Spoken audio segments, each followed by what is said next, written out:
সম্মানিত সুদী, আসসালামু আলাইকুম ওয়া রাহমাতুল্লাহি ওয়া বারাকাতুহু। আজকে কথা বলবো নিষিদ্ধ কিছু চিহ্নযুক্ত পোশাক পরিধানের বিষয়ে। অনেকে দেখা যায় তারা বিভিন্ন পোশাক ব্যবহার করে, যেখানে হয়তো কখনো কখনো পুরুষের চিহ্ন দেখা যায়, কখনো কখনো ত্রিশূল এর চিহ্ন দেখা যায়, অথবা কখনো দেখা যায় যে হিন্দু বৌদ্ধ ধর্মের প্রতীক যে বজ্রযান যেটাকে বলা হয়, দেখতে চাকার মতো। এই সমস্ত নিদর্শনযুক্ত বা চিহ্নযুক্ত বিভিন্ন পোশাক আমরা অনেকে পড়তে দেখি। ইসলামী শরীয়তে এটা সম্পূর্ণ না চাই, যেটাকে ব্যবহার করা যাবে না।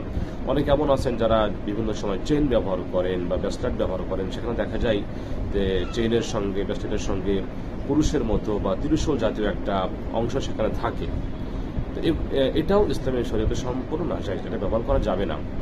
যেমন যদি আমি হাদিসের দিকে তাকান, হাদিসটা সহিহ বুখারীর ভিতরে আসছে, হাদিস নম্বর 5528, এবং হাদিসটা আসছে সুনান আবু দাউদের ভিতরে হাদিস সংখ্যা 4104, যেখানে আয়েশা বলেন যে বিশ্ব নবী যখন ঘরে প্রবেশ করতেন, ঘরে প্রবেশ করার পর তিনি যদি ঘরের ভিতরে ছবিযুক্ত কোনো কিছু দেখতেন অথবা কুরুশ সম্বলিত বা কুরুশের চিহ্নযুক্ত কোনো কিছু দেখতেন, তো তিনি যেই পর্যন্ত সেটাকে নষ্ট না করতেন বা ভেঙে না ফেলতেন তিনি ক্ষান্ত হতেন না। অতএব আমরা হাদিস থেকে স্পষ্ট বুঝতে পারি যে পুরুষ হোক, ত্রিশূল হোক, অথবা বৌদ্ধ ধর্ম হোক, অথবা অন্য কোনো ধর্মের এই সমস্ত চিহ্নগুলো বিধর্মীদের প্রতীক বহন করে এমন কোনো চিহ্নযুক্ত কোনো পোশাক বা কোনো কিছু ব্যবহার করা ইসলামী শরীয়তে আমাদেরকে বৈধতা দেন না। অনুরূপভাবে অনেককে দেখা যায় যে আমরা বিভিন্ন নায়ক বা গায়ক বা খেলোয়াড়দের ছবি সম্মিলিত বিভিন্ন পোশাক আমরা পরিধান করে থাকি। অনেকে দেখা যায় বিভিন্ন প্রাণীর